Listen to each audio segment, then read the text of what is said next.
Dilema etike e prindërimit në 2025, kur vullneti për të pasur fëmijë përplaset me realitetin ekonomik. Në një botë ku krizat ekonomike, ndryshimet klimatike dhe pabarazitë sociale janë bërë normalja e re, vendosja për të pasur fëmijë është kthyer në një debat jo vetëm personal, por edhe moral. Vitin 2025, me rritjen e çmimeve, mungesën e punëve me pagë të qëndrueshme dhe sistemet shëndetësore të mbingarkuara, një pyetje e vështirë ngrihet. A është egoizëm të lindësh një fëmijë kur nuk mund t'i ofrosh as jetesën minimale? Një botë në kthetrat e pasigurisë. Sipas raporteve të Bankës Botërore dhe IMF-s, inflacioni global ka arritur nivele historike pas pandemisë, duke bërë që familjet me të ardhura mesatare të luftojnë për të mbuluar nevojat bazë. Në Shqipëri, për shembull, 40% e populatës së re nuk ka qasje në banesa të përballueshme, ndërsa kostoja e kujdesit ndaj fëmijëve ka rritur me 30% që nga viti 2020. Në këtë skenar, prindërit e ardhshëm përballen me një dilemë: të ndjekin instiktin natyror për të pasur një familje apo të prioritizojnë stabilitetin ekonomik. Argumenti kundër prindërimit egoist. Kritikët thonë se vendosja për të pasur fëmijë pa mundësi financiare është një akt i papërgjegjshmërisë. Gjor Elisa Marku, psikologe shqiptare, thekson: fëmijët që rriten në familje me stres financiar kanë më shumë gjasa të përjetojnë probleme shëndetësore dhe emocionale.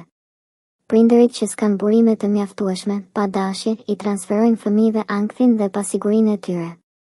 Një studim i Oxford University 2024 zbulon se 60% e të rinjve në vendet në zhvillim e shohin të pamundur të planifikojnë një familje për shkak të frikës nga papunësia dhe borxhet.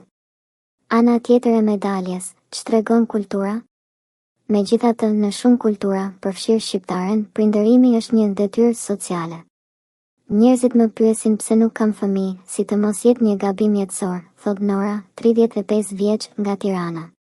Për të tjerë, fëmijët janë një shpresë për një të ardhme më të mirë, një lloj sigurie për pleqërinë. Por a është e drejtë të ngarkohet një fëmijë me këtë rol? Çfarë mungon në debatin publik?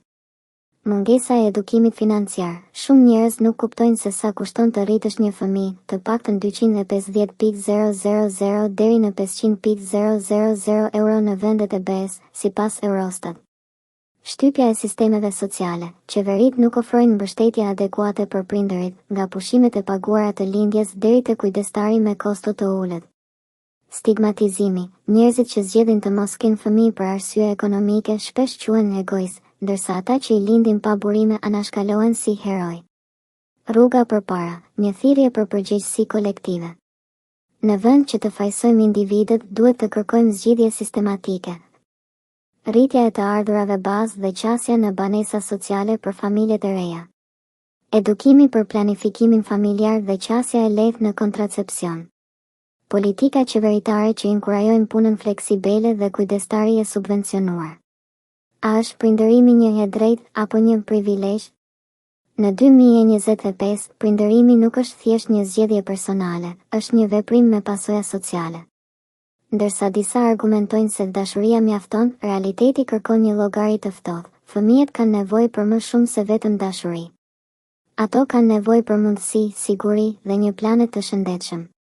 Nëse shoqëria nuk mund t'u ofrojë këto, pyetja mbetet: a duhet të pranojmë që disa ëndra janë luks që jo të gjithë mund ta përballojnë? Kjo temë nuk ka përgjigje të thjeshta, por ajo që është e sigurt është se biseda duhet të vazhdojë pa gjykim, por me empati dhe kuraj për të adresuar shkaqet rrënjësore.